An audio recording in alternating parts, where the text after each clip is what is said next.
আমি এখন MBA second ইয়ারে পড়ছি। আমি ভিডিওটা খুব একটা পিক মোমেন্টে করলাম, আমি জানি হয়তো আমার আরো আগে করা উচিত ছিল, বাট ইন কেস যদি এখনো লেট অ্যাডমিশন অনেকই হয়, কারণ তোমরা যদি অ্যাডমিশন নিয়েও নাও, মনে করো যে না এখানে অ্যাডমিশন নেওয়া উচিত হয়নি, তোমরা চেঞ্জও করে নিতে পারো 1 মাস কিংবা 2 মাসের মধ্যে, যতক্ষণ না তোমরা ফর্মটা ফিল আপ করছো। ওটা কোর্স চলাকালীনই সিনিয়রসদের সাথে একটা কানেকশন রাখা উচিত। তো আমার মনে হলো অ্যাজ এ সিনিয়র তোমাদের কিছু ইনফরমেশন আমাকে দেওয়া উচিত। আমি বলছি কয়েকটা পয়েন্ট জট ডাউন করেছি, সেই অনুযায়ী বলছি। এগুলো হচ্ছে পয়েন্ট যেগুলো আমি কভার করবো। ফার্স্টে চলে আসছি এন্ট্রেন্স, কিভাবে এমবিএ তে ঢুকবে। ক্যাট ম্যাট যে কোনো একটা এক্সাম দিলেই হবে, এরা তেমন পার্সেন্টেজ দেখে না। এরা যেটা দেখে সেটা হচ্ছে ফেস টু ফেস ইন্ট্রোডাকশন নেয়, ইন্টারভিউ টাইপের নেয়।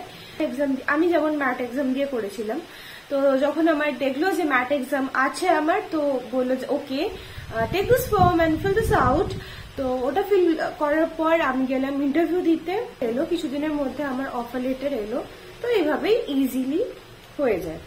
স্পেশালাইজেশন অনেকেই জানে স্পেশালাইজেশনের ব্যাপারটা। এখানে দুখানা স্পেশালাইজেশন করে, একটা মার্কেটিং যেটা ফিক্স থাকে। আমাকে অনেকে জিজ্ঞাসা করছে মার্কেটিং করা উচিত, মার্কেটিং কি করবো আইএম থেকে। দেখো মার্কেটিং সবাইকে করতে হয়, মানে তোমার কোনো চয়েস নেই, ওটা মাস্ট। এটা ওদের এমন স্ট্র্যাটেজি, কেউ যদি এইচআর এ যদি না পায়, ফাইন্যান্সে যদি না পায়, তাহলে যেন ওরা মার্কেটিং এ ঢুকিয়ে দিতে পারে, যাতে ওদের প্লেসমেন্ট রেকর্ড ভালো থাকে। আর একটা যেটা চয়েসে থাকে সেটা আপ টু ইউ। স্পেশালাইজেশন আছে 4টে। একটা হচ্ছে এইচআর যেটা আমি নিয়েছি, আর একটা হচ্ছে ফাইন্যান্স, আর একটা হচ্ছে বিজনেস অ্যানালিটিক্স, আর একটা হচ্ছে যেটা নতুন এই বছরই আমাদের ব্যাচেতেই শুরু করেছে, সেটা হচ্ছে সাপ্লাই চেইন। সাপ্লাই চেইনে স্টুডেন্ট খুব কম, আর সাপ্লাই চেইনে প্লেসমেন্ট পাওয়ার চান্সেসও বেশি থাকে, আর এইচআর এ সব থেকে কম চান্স থাকে। তাও কেন নিয়েছি সেটা আমি জানি না, দেখা যাক কি হয়। মাইনার স্পেশালাইজেশনের মধ্যে আমি নিয়েছি ওডি, অর্গানাইজেশনাল ডেভেলপমেন্ট। অন্যরা অন্য কিছু নিতে পারে, যেমন মাইনারের মধ্যে সাপ্লাই চেইনও একটা সাবজেক্ট থাকে, বিজনেস অ্যানালিটিক্স এর স্পেশালিস্টও একটা সাবজেক্ট থাকে, বাট কেউ চাইলেই ক্রিস অ্যান্ড ক্রস করে নিতে পারে। পরের পয়েন্ট আসি, সেটা হচ্ছে ক্লাস টাইমিং, যেটা খুবই ভয়ঙ্কর এখানে, যেটা ভাবলে আমার কান্না পেয়ে যাচ্ছে। 9:30 থেকে 5টা, কখনো কখনো 5:30টাও হয়ে যেতে পারে। তোমার কোনো চান্স থাকে না একবার যদি ঢুকে পড়ো কলেজ থেকে বেরোনো। তুমি যদি একবার ঢুকে পড়ো, তার 2 মিনিট পরে যদি বেরোতে চাও, তাহলে কিন্তু সিকিউরিটি গার্ড তোমাকে বাইরে যেতে দেবে না। একটা কারণেই বাইরে যেতে দিতে পারে, যখন প্রিন্সিপালকে দিয়ে তুমি সিগনেচার করাবে। আর টিফিন টাইমে যদি ক্লাসে ঢুকতে লেট হয়, তাহলে বাইরে দাঁড় করে রেখে দেবে। এখানে বাইরে কথায় কথায় দাঁড় করে দেয়, লিটারেলি আমাকেও 2বার দিয়েছে, ঠিক আছে। এবার আমাকে কি জন্য দিয়েছে সেটা আমি বলছি। আমি কোনো দোষ করিনি, করেছিলাম আমি ওয়াশরুমে গেছিলাম, ওয়াশরুমে ভিড় ছিল, তো লিফটে করে গেছি, লিফটে করে এসেছি, তাই জন্য লেট হয়ে গেছিল। টিচার সেসব শুনবে না, বিকজ আমি ক্লাসে ঢুকতে লেট করেছি, তাই জন্য আমাকে গোটা ক্লাস বাইরে দাঁড় করে রেখেছিল। ওরা স্ট্রিক্ট যে এইটুকুনি কারণের জন্য ওরা দাঁড় করে রাখে। শুধু তাই না, টাইমিং বলছি যখন, এটা বলা ভালো যে 9:20 মধ্যেই কিন্তু আমাদের পাঞ্চ ইন করতে হবে। 9:20 থেকে যদি 9:21 হয়, তাহলে হাফ ডে অ্যাটেন্ডেন্স কাট হয়ে যায়। এখানে আইপ্যাড দেওয়া হয়, অ্যাপেলের আইপ্যাড দেওয়া হয়, যেটা পেয়ে স্টুডেন্টরা খুব খুশি হয়ে যায়। হ্যাঁ, এটা সত্যি, এটা যেটা দেখতে পাচ্ছ সেটা আমাদের কলেজ থেকেই দেওয়া। ওয়েলকাম কিট দেয় একটা, ওয়েলকাম কিটে থাকে ওই কিছু ডায়েরি, পেন, ফাইলস, এটিসি, আর একটা বুক থাকে। ট্রিপ আরো একটা এক্সাইটিং ব্যাপার, কিন্তু এই ট্রিপটা কিন্তু ফ্রিতে না। ট্রিপটার জন্য আমাদের মোটামুটি 1 লাখ দিতে হয়। এখনো আমিও জানি না যে কত দিতে হয়, বাট সিনিয়র দাদা একটা বলেছিল যে 1 লাখ টাকা দিতে হয়, যেটা মোটামুটি ওরা রিটার্ন করে দেয়, 80% ওরা রিটার্ন করে দেয়, কিংবা ফুল আই ডোন্ট নো অ্যাকচুয়ালি, অতটা ক্লিয়ার ভাবে আমি জানি না। বাট ওখানে গিয়ে যেগুলো আমরা নিজেরা কিছু কিনবো বা এক্সট্রা যেগুলো খাবো, সেগুলোর খরচা অবশ্যই আমাদের, সেটা তো কলেজ নেবে না। স্ট্রিক্টনেস, টাইমিং শুনেই বুঝে গেছো কেমন স্ট্রিক্ট।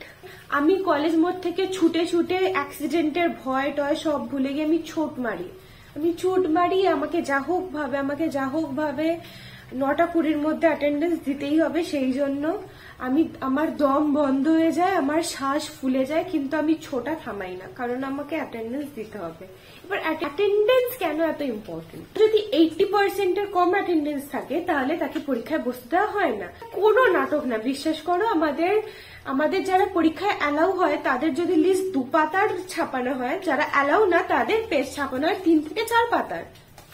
ছুটিও তেমন নেওয়া যায় না, তবে সত্যি বলতে ছুটি নিলে কিন্তু আমাদেরই লস হবে, কারণ এক দিন এতগুলো করে ক্লাস থাকে যে কখন যে কোথা থেকে কি চলে যাবে মাথাতেই ঢুকবে না। রেগুলারের হোমওয়ার্ক থাকে, অ্যাসাইনমেন্ট থাকে, কেস স্টাডিজ দিতে থাকে, পরীক্ষা, আর পরীক্ষা তো চলতেই থাকে। এই যে সেকেন্ড সেমিস্টার কিভাবে গেছে কি বলি, আমরা লিটারালি 1 মাস পরে ফার্স্ট সেম দিয়েছি, তার 2 সপ্তাহ পর সেকেন্ড সেম দিয়েছি, আর তার আরো 2 সপ্তাহ পর ফাইনাল এক্সাম। এবার আসি এক্সাম কেমন টাফ হয়, কেমন কঠিন হয়, আর কেমন কি চিট করা যায়। ওকে, এখানকার মেন ফান্ডা হচ্ছে ক্লাস করতে হবে। ক্লাস করবে মানে তোমার ভালো মার্কস আসবে। ক্লাসে যা করাবে তার থেকে বাইরে টিচার্সরা কিছু দেয় না তেমন। এক্সাম খুব একটা কঠিন হয় না যদি তোমরা রেগুলার ক্লাস অ্যাটেন্ড করো। টিচার্সরা যা যা নোটস দিচ্ছে, যা যা সাজেশন দিচ্ছে, সব যদি পড়ে যাও তাহলে এক্সামে তুমি ভাই ইজিলি পাস হয়ে যাবে। কিন্তু এবার যদি আসি চিটের ব্যাপারে, তোমাকে যদি ভাই একবার ধরে না, নাকানি চোবানি চোখের জল নাকের জল সব করিয়ে ছাড়বে, কিন্তু খাতা তোমায় ফেরত দেবে না, একেবারে উঠিয়ে দেবে। কোনো স্টুডেন্ট হয়েছে হয়তো তাদের 1 পাতাও লেখা হয়নি, বাট তাদের কারোর সাথে চিটচ্যাট করতে দেখেছে তো স্যার পুরো খাতা নিয়ে নিয়েছে, আর তারা পেয়েছে একটা বড় গোল্লা, I mean 0। Careful, very very very careful. এখানে কয়েকটা টিচার্স হয় ভালো, কয়েকজন খুবই স্ট্রিক্ট হয়, কয়েকজন একটু বোরিং। এক্সট্রা কারিকুলামস অ্যাক্টিভিটি এখানে চলতে থাকে, নানা রকমের কম্পিটিশন, স্টোরি রাইটিং, তারপর কেস স্টাডি কম্পিটিশন এখানে হতে থাকে, প্রেজেন্টেশন কম্পিটিশন, আমি অনেকগুলোতে নাম দিয়েছি। তবে যদি স্পোর্টস এর কথা আসি তাহলে স্পোর্টস অ্যানুয়াল স্পোর্টস হয়তো হয়, বাট এমবিএ স্টুডেন্টদের জন্য সেটা না। এগুলো বেশিরভাগ ইঞ্জিনিয়ারিং স্টুডেন্টরা বেশি এনজয় করে। শুধু একটাই ইভেন্ট হয়েছিল, আর একটা ইভেন্ট হয়েছিল যেটা গরবা ডান্স ছিল, যেখানে ফাটিয়ে নেচেছিলাম, এই যে হচ্ছে তার ভিডিও।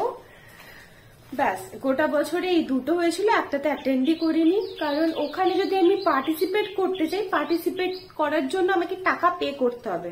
ভাই আমি ডান্স করবো, তার জন্য আমি 500-600 টাকা পে করবো? কলেজ প্রোভাইড করে দুটো ইন্টার্নশিপ, একটা উইন্টার ইন্টার্নশিপ, একটা সামার ইন্টার্নশিপ। এখন আমার চলছে সামার ইন্টার্নশিপ। উইন্টার ইন্টার্নশিপ আমি করেছি মার্কেটিং এ, আর সামার ইন্টার্নশিপ করছি এইচআর এ। তো যেহেতু আমরা দুটো স্পেশালাইজেশন করছি, এটা আমাদের মাথায় রাখতে হবে যে আমরা দুটো স্পেশালাইজেশনে ইন্টার্নশিপ করি। তাই জন্য যেহেতু আমার মেন ফোকাস হচ্ছে এইচআর, তাই জন্য summer internship which is very very crucial and important, যেটা হয় 2 থেকে 3 মাসের, সেইটা আমি করছি এইচআর থেকে। আর যেটা উইন্টার ইন্টার্নশিপ, যেটা হয়তো অতটাও ইম্পর্টেন্ট না, সেটা আমি করেছি কেলগস থেকে মার্কেটিং এ। সব থেকে ইম্পর্টেন্ট প্লেসমেন্ট। মার্কেটিং এ প্লেসমেন্ট তো ভালো, কিন্তু ফাইন্যান্সে কেমন? ফাইন্যান্সে যদি 200খানা স্টুডেন্ট থাকে, 200খানা স্টুডেন্টদের কি সবাইকে প্লেসমেন্ট দেওয়া পসিবল?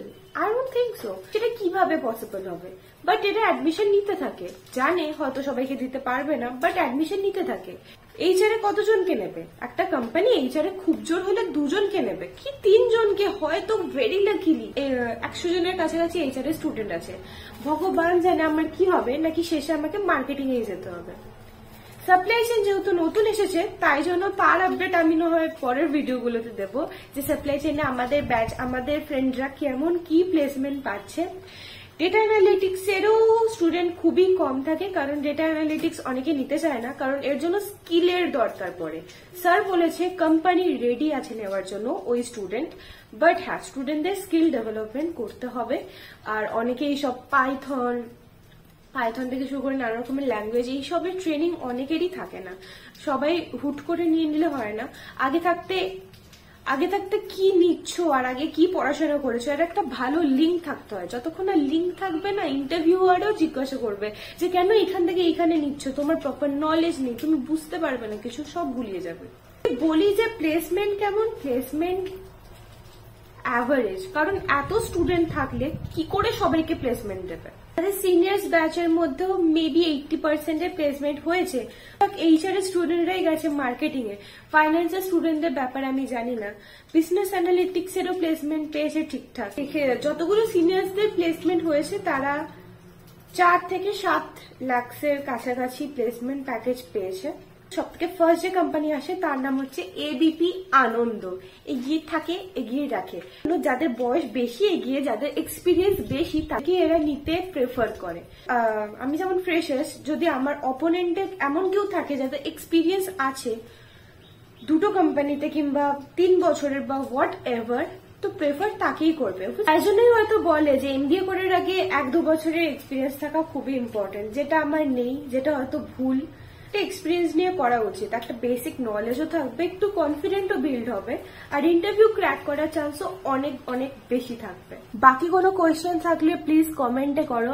আমাকে চাইলে লিঙ্কডইনেও ফলো করতে পারো, সাবস্ক্রাইব তো অবশ্যই করো, ইনস্টাগ্রামে ফলো করতে পারো, আর সেম নামও ফেসবুক পেজে আছে, টিপসি। Tata, bye bye.